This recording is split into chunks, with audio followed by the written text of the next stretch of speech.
Hello my dear students, welcome to Magnet Brains Hindi medium. मैं आपकी अपनी प्रज्ञा गुप्ता लेकर आ गई हूँ वीर अब्दुल हमीद पाठ के प्रश्न और उत्तर।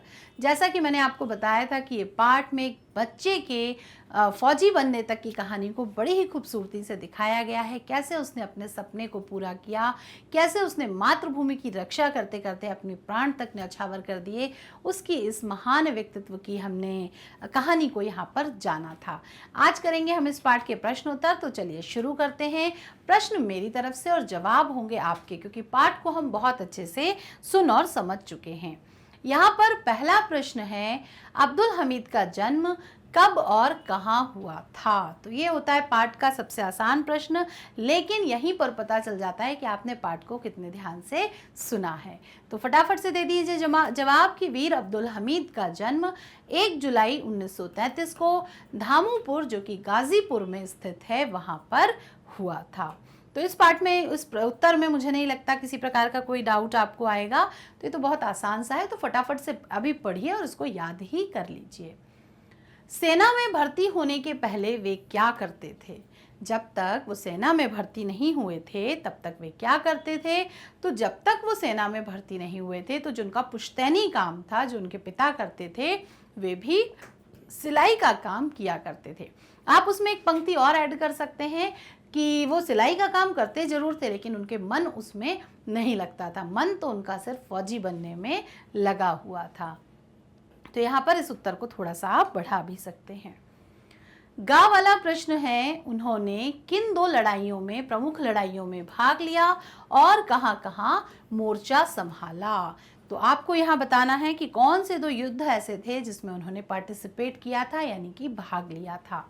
उन्होंने 1962 ईस्वी के चीन के विरुद्ध नेफा में और 1965 में जो पाकिस्तान के विरुद्ध कसूर क्षेत्र में युद्ध हुआ था, उसमें प्रमुख रूप से मोर्चा संभाला था। ये दोनों ही युद्ध उनके जीवन के लिए बहुत बदलाव भरे थे, क्योंकि इसके बाद ही उन्हें लांस नायक और साथ ही साथ बहुत सारे जो पद होते हैं सेना के, उसमें उनका प्रमोशन हुआ था उसके बाद। तो इतना अच्छा प्रदर्शन उन्होंने यहाँ पर किया था। किस वीरतापूर्ण कार्य के लिए उन्हें परमवीर चक्र पुरस्कार दिया गया था।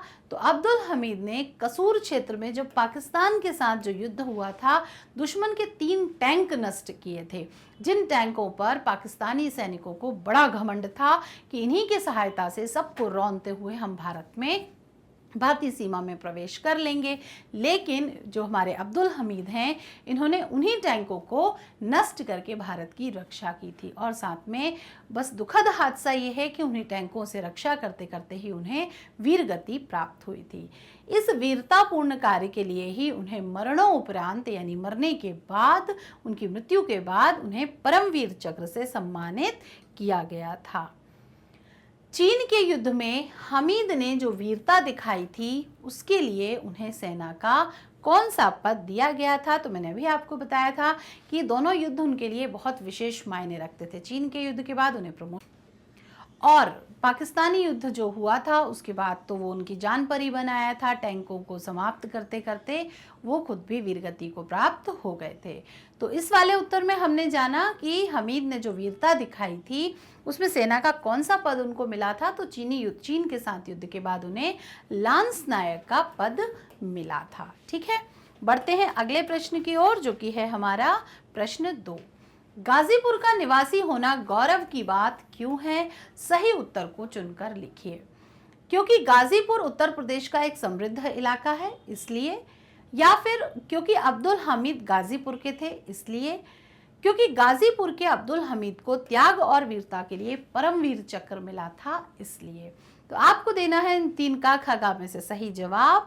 जी हाँ, तो तीसरा है सही जवाब कि गाजीपुर का निवासी होना गौरव की बात इसलिए है क्योंकि वहां वीर अब्दुल हमीद जैसे व्यक्ति ने जन्म लिया और जिसके त्याग और वीरता के लिए उसको परमवीर चक्र प्रदान किया गया था, जो भारतीय सेना का सर्वोच्च पुरस्कार, वीरता के लिए दिया जाने वाला सर्वोच्च पुरस्कार है।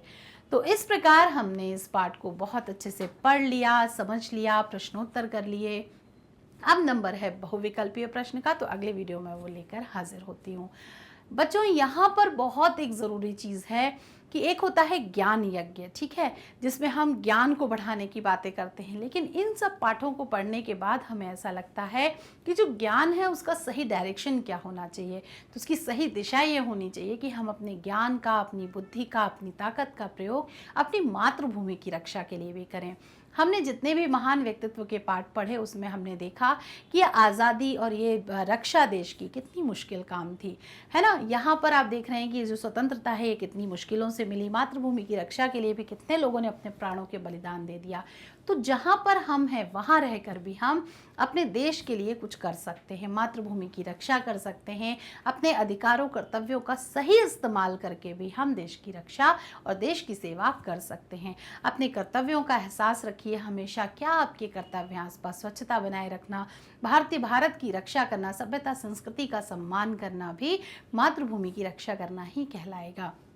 तो इस यज्ञ में बस जैसा आपसे बन पड़े वैसे जुट जाइए, क्योंकि अवसरों की प्रतीक्षा करने वालों को कभी अवसर नहीं मिला करते। जो आपके सामने है उसी को अवसर बना लेना ही हमारी महानता कहलाएगा, ठीक है। तो मैग्नेट ब्रेन्स के बारे में वैसे तो आप सब कुछ जानते हैं, लेकिन फिर भी मैं बताना चाहती हूँ कि न केवल आपकी कक्षा बल्कि आपकी कक्षा के अलावा कक्षा 6 से लेकर 12वीं तक हर एक कक्षा, हर एक बोर्ड के वीडियोज़ यहाँ उपलब्ध हैं। चाहे सीबीएसई इंग्लिश मीडियम की बात करें, हिंदी मीडियम की बात करें, UP board, Bihar board, MP board, प्रतियोगी परीक्षाओं की अगर हम बात करें तो एनटीएससी, सीयूईटी जैसे एग्जाम्स भी यहाँ पर हर एक वीडियोस का उपलब्ध है। तो उसे पढ़कर, देखकर, सुनकर आप उनकी तैयारी कर सकते हैं।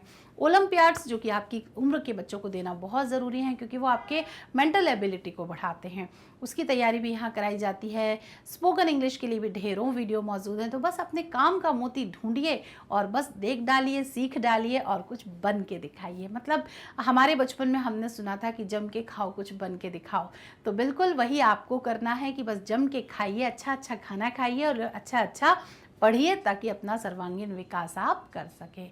इसके साथ साथ हमारे साथ बने रहने के लिए, जुड़े रहने के लिए फेसबुक, इंस्टाग्राम, ट्विटर और टेलीग्राम की मदद भी आप ले सकते हैं।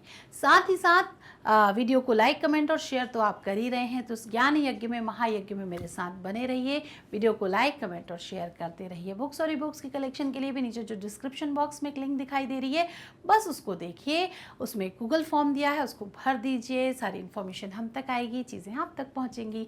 तो बस पढ़ते रहिए, ऐसे ही महान व्यक्तित्वों के बारे में सीखते रहिए, सिखाते रहिए। अपने मम्मी पापा को ये सब कहानियाँ ज़रूर सुनाइए। जो बेड टाइम स्टोरी होती है उसमें महान प्रेरक व्यक्तित्वों की कहानी उनसे भी सुनिए और उन्हें भी सुनाइए। रिवीजन भी हो जाएगा और उनको भी अच्छा लगेगा सुनकर। मिलते हैं अपने अगले वीडियो में, तब तक के लिए बाय बाय।